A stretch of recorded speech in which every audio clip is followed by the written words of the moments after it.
वास्तव में जब भगवान के भक्ति से हृदय लबालब भर जाता है ना, तो व्यक्ति एक जगह नहीं रह सकता, नहीं रह सकता, एक जगह टिक नहीं सकता। वो घूम घूम करके प्रचार करेगा। क्यों? जीवों के प्रति उनकी इतनी दया रहती है। माता जगदम्बा पार्वती परमेश्वरी से भी अधिक कृपालु हो जाते हैं भगवान के भक्त। तो वो सोचते हैं कि जीवों का उद्धार करूं।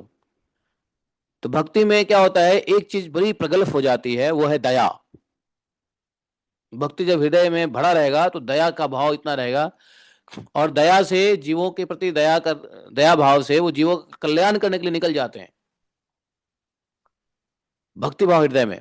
प्रभुपाद जी ने राधा दामोदर मंदिर में कितने साल रहे? राधा दामोदर मंदिर में प्रभुपाद जी कितने साल रहे? 12-13 वर्ष रहे। 12 वर्ष तो रहे ही। कुछ लोग कहते हैं 14 वर्ष, कुछ लोग कहते हैं 13 वर्ष, लेकिन 12 वर्ष कम से कम तो रहे ही, 12-13 वर्ष तो रहे ही। किसी कार्य को एक एक ही भाव से करते रहो ना, तो 12 वर्ष में क्या होता है, सिद्ध हो जाता है वो कार्य। प्रभुपाद जी का वृंदावन वास सिद्ध हो गया, 12 वर्ष में कहीं गए नहीं प्रभुपाद जी।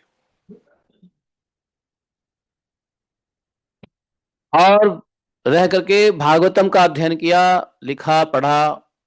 12 वर्ष में सिद्ध हो गया उनका।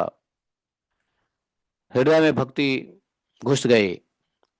और जब भक्ति से हृदय अप्लावित हो जाता है तो भक्त एक जगह नहीं टिक पाता, भागता रहता है, नारद मुनि की तरह। नारद मुनि भी अपने हृदय में भगवान की भक्ति लिए घूमते रहते हैं, विचरते रहते हैं, जीवों का कल्याण करते रहते हैं।